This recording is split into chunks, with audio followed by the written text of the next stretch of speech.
લાલાએ ગ્વાલિનીને કીધું, અરે ગ્વાલિની,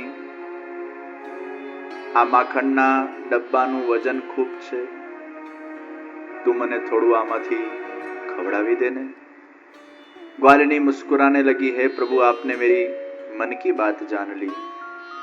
અને એક એક માખણના કોરને ખવડાવતી જાય।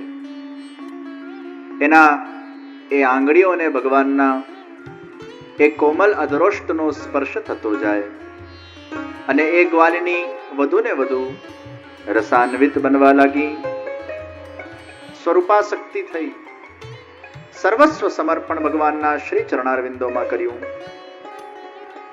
અને એ ભગવાનના દિવ્ય સ્વરૂપને પોતાના હૃદયના અંદર વિરાજમાન કરે છે અને માખણ આરોગતા આરોગતા પ્રભુ ત્યાંથી પધારી જાય છે।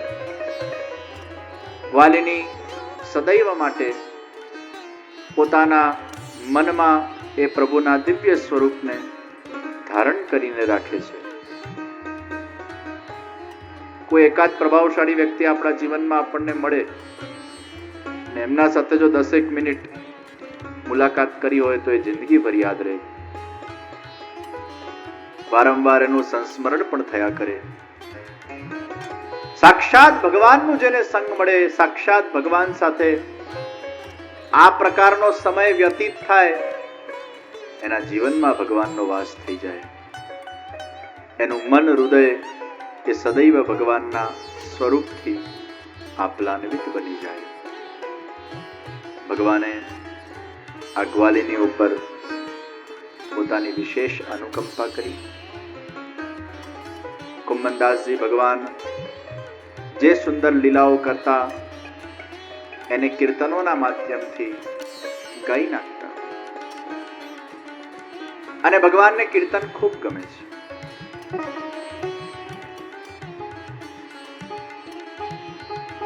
ભગવાન શ્રીનાથજી બ્રજ ભક્તોના ઘરે ઘરે પધારે છે, સાક્ષાત લીલાઓ કરે છે અને એ વખતે સર્વને જે પ્રકારની અનુભૂતિઓ થઈ હશે એ અવિસ્મરણીય છે। જેને ઠાકોરજીમાં ભાવ છે, પ્રેમ છે અને એ અગર પ્રેમપૂર્વકની સેવા કરે છે તો નિશ્ચિત એના જીવનમાં ક્યારે ને ક્યારે કોઈને કોઈ ઘડીએ, કોઈને કોઈ ક્ષણે ભગવાને એને કંઈક સ્વાનુભૂતિ તો કરાવી જ હશે।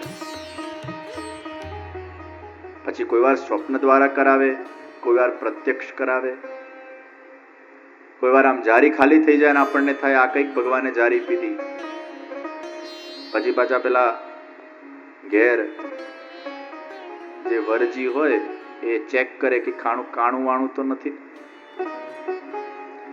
પછી એને વિશ્વાસ આવે ને આ ખરેખર ખાલી થઈ છે, પછી પૂછે અલા તે આખી તો ભરી હતી ને કે અડધી ભરી હતી, પછી 2-4 વાર અનુભવ થાય પછી ઘરવાળાને વિશ્વાસ આવે ના કંઈક ખાલી થયું। અને ભગવાન ઘણીવાર કદાચ પ્રત્યક્ષમાં અનુભૂતિ ન પણ કરાવે તો તમને દર્શનમાં અનુભૂતિ કરાવી દે। કોઈક વાર એવું દેખાય ભગવાન હસતા છે, કોઈક વાર એવું દેખાય નારાજ છે, કોઈક વાર એવું દેખાય ભગવાન આજે સારા મૂડમાં છે। હવે એ ઘણીવાર દર્શન તમને જ થતા હોય, બીજા કોઈને પાછું ન થાય। સાસુ કે વહુ જો ને આજે ઠાકોરજી હસી રહ્યા છે, વહુ કે મને તો એવું કે દેખાતું જ નથી, પણ એ ખાલી તમારા પૂરતા જ એ દર્શન હોય અને એની અનુભૂતિ તમને જ થતી હોય તો નિશ્ચિત कोई न कोई प्रकार का अनुभव उस व्यक्ति को भक्ति मार्ग में भगवान निश्चित करवाते ही है। અને તમને જે અનુભવ થાય એને તમારા મનમાં રાખજો, મનમાં ધારણ કરીને રાખજો, પછી એનો બહુ ઢીંઢરો નહીં પીટતા। ઠાકોરજીએ તમને પોતાના જાણીને અનુભવ કરાવ્યો હોય એ તમારા મનમાં રાખજો, ત્યાં તમારા ગુરુને કહેજો, એ કદાચ તમને એનું માર્ગદર્શન આપી શકે કે આના પાછળનો શું અર્થ છે।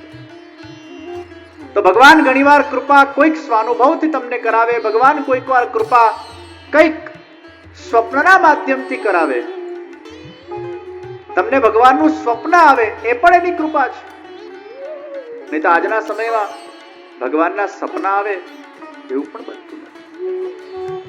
કારણ કે વિચારોમાં ભગવાન હશે તો આપણા સ્વપ્નમાં આવશે, ને વિચારોમાં જ ભગવાન નથી હોતા, સ્વપ્નમાં ક્યાંથી આવશે? તો ભગવાનનું સ્વપ્ન પણ શુભ ગણાય છે. એ સ્વપ્ન પણ ભગવાનનો સાક્ષાત્કાર છે.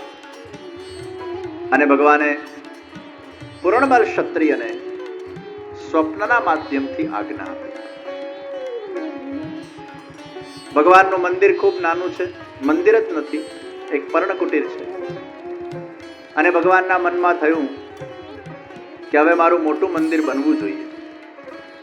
ઘણા બધા વૈષ્ણવોની અવર જવર થાય છે અને આ મંદિરમાં સંકળાશ પડે છે. પૂર્ણબલ ક્ષત્રિય પૈસાવાળા બાપનો એક લોતો દીકરો, ખૂબ પૈસો, ખૂબ સંપત્તિ. પણ આ પૂર્ણમલના મનમાં કોઈ જગ્યાએ પૈસા કે સંપત્તિનું અટેચમેન્ટ જ નથી, નિર્મોહી છે. એને તો ભગવાનમાં રસ છે, ભગવાનના ગુણગાનમાં રસ છે, ભગવાનના કાર્યમાં રસ છે, ભગવાનના ચિંતનમાં રસ છે. ઘણીવાર એવું બને કે તમારા પાસે ખૂબ વૈભવ હોય પણ તમને એની પડી જ ના હોય, તમે અલિપ્ત હો. राजा जनक अलिप्त था, कितना कुछ भगवान ने दिया था लेकिन उसमें अलिप्त थे. ભાગ્યશાળી છે એ લોકો જેના પાસે ખૂબ પૈસો છે, ખૂબ સમૃદ્ધિ છે, ખૂબ સારું ઘર છે, ખૂબ સારું ઠાકોરજીનો રૂમ છે અને ઠાકોરજીની રાજ સેવા કરે છે, ખૂબ સારા આભરણો ધરાવે છે, ખૂબ સારા વસ્ત્રો ધરાવે છે. એ પૈસો હોવા છતાંય એ વૈભવમાં, એ લક્ઝુરિયસ લાઈફમાં એ લોકો ફસાયા નથી. એ લક્ઝુરિયસ લાઈફને જીવતા જીવતા એ લક્ઝરીથી ઠાકોરજીની સેવા કરે છે. અને તમને સુખમાં અગર ભક્તિ મળી જાય એનાથી મોટી ભગવાનની કોઈ કૃપા ન કહેવાય ભાઈ. દુઃખમાં તો બધા ભગવાનને યાદ કરે અને એટલે તો કુંતીજી ભગવાનને કહે છે, ભગવાન મને દુઃખ આપો, સુખમાં હું તને ભૂલી જાઉં છું. दुख में आपकी याद आती है, मुझे दुख दो, मुझे विपत्ति दो, मुझे आपत्ति दो. ભલભલા સીધા થઈ જાય દુઃખ આવે ત્યારે, ભલભલા મંદિર ચડતા થઈ જાય, ભલભલા જ્યોતિષીઓને શોધતા થઈ જાય, કુંડલી દેખાડતા થઈ જાય. તો સુખમાં અગર ભગવાન આપણને યાદ આવી જાય એ બહુ મોટી એની કૃપા કહેવાય ભાઈ. કારણ કે ભગવાન અગર આપણને એટલું વૈભવ આપે છે, એ ધન સંપત્તિ આપે છે, એ વિત્ત આપે છે, તો એનો યોગ્ય કાર્યમાં યોગ્ય જગ્યાએ વિનિયોગ પણ થવો જોઈએ. અને આમ પણ ધન વહેતું સારું, લોહી વહેતું સારું, સંતો આચાર્યો વહેતા સારા. વહેતા રહો તો શુદ્ધ રહો. નદીનું પાણી કેમ શુદ્ધ છે? કારણ કે વહેતું છે. આપણા શરીરના અંદર અગર બ્લડ એક જગ્યાએ ક્લોટ થઈ જાય તો હેમરેજ થઈ જાય.